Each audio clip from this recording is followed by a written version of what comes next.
खानदानी कारोबार में सर और हैदराबाद की सौहार्द भी है और सकाफत भी है। पूरे पाकिस्तान में से वाहिद शहर है जो चूड़ियाँ बनाता है और हमारे परदादा दादा से हमारी जनरेशन। बट एक छोटा कॉन्सेप्ट था जिस कॉन्सेप्ट के तहत मैं कराची मूव ऑन हुआ और वो सिंपल सा था कि मुझे कोई गल्लक वाला मजदूर नहीं बनना था जो हमारी जनरेशन में चलता हुआ था। हर कोई दूसरा बंदा गल्लक संभाल रहा होता है या आपके फाइनेंसेस को देख रहा होता है। I want a group of companies, simple सा।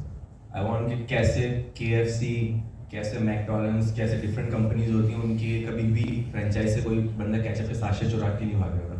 जैसे हमारे मजदूर छोटा बंदा आता है वो कहता है जो काम मिला वहाँ डंडी मार दो। ये कॉन्सेप्ट था। जब भी हमने अपने बड़ों के सामने पेश किया तो उन्होंने कहा कि ऐसा नहीं हो सकता, आपको कोई ना कोई मजदूर मिलेगा और वो आपका काम खराब करके चले जाएगा। इसी चीज़ को सोचकर मैंने MBA ज्वाइन कर लिया। मैंने सोचता यहाँ से कुछ सीखने को मिलेगा, समझने को मिलेगा। तो फिर अपने टीचर से सिर्फ एक ही सवाल करा, सर मेरा जो है ना समोसों का ठेला है, मुझे बताएं MBA कैसे इस्तेमाल करूँगा उसके ऊपर।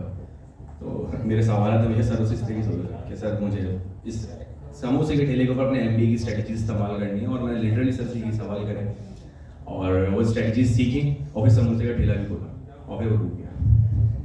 तो इस तरह की डिफरेंट एक्सपीरियंस है। और राइट नाउ मेरा खुद की जो वर्किंग है, मेरा जेमस्टोन्स का कारोबार है, जो अपने प्रीशियस जेमस्टोन्स का कारोबार है।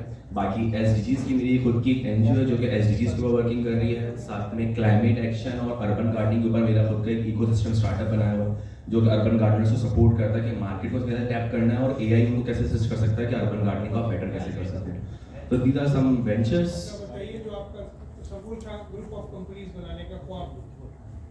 ये ख्वाब सिंपल सा था कि जाहिर सी बात है एक जनरेशन चलते वाले। मैं आपको छोटी सी बात बताऊँ, मेरे दादा ही मुझे बताते हैं, मुझे नहीं पता वो कौन सा अब्दुल कलाम थे, जो मेरे परदादा को जो हमारा सीक्रेट फार्मूला है, जो हमारी केमिकल फॉर्मेशन में इस्तेमाल होता है चूड़ी की, वो अब्दुल कलाम आज़ाद ने इंडिया के उनको जो है ना डिकोड करके दिया जर्मन फार्मूला। तो वहाँ से ये एक लेगेसी चलती हुई आ रही थी तो हमारे तक पहुँची। जब मुझे पहुँची तो मैंने कहा यार ये चीज़ अब दिन ब दिन ख़त्म हो रही है। चूड़ियों का कॉन्सेप्ट अगर आज आप देखें लेडीज़ की, गर्ल्स के अंदर, लेडीज़ के अंदर बहुत कम हो चुका। तो उसके बाद जिद्दत आ रही थी, ये तो चेंज होना था।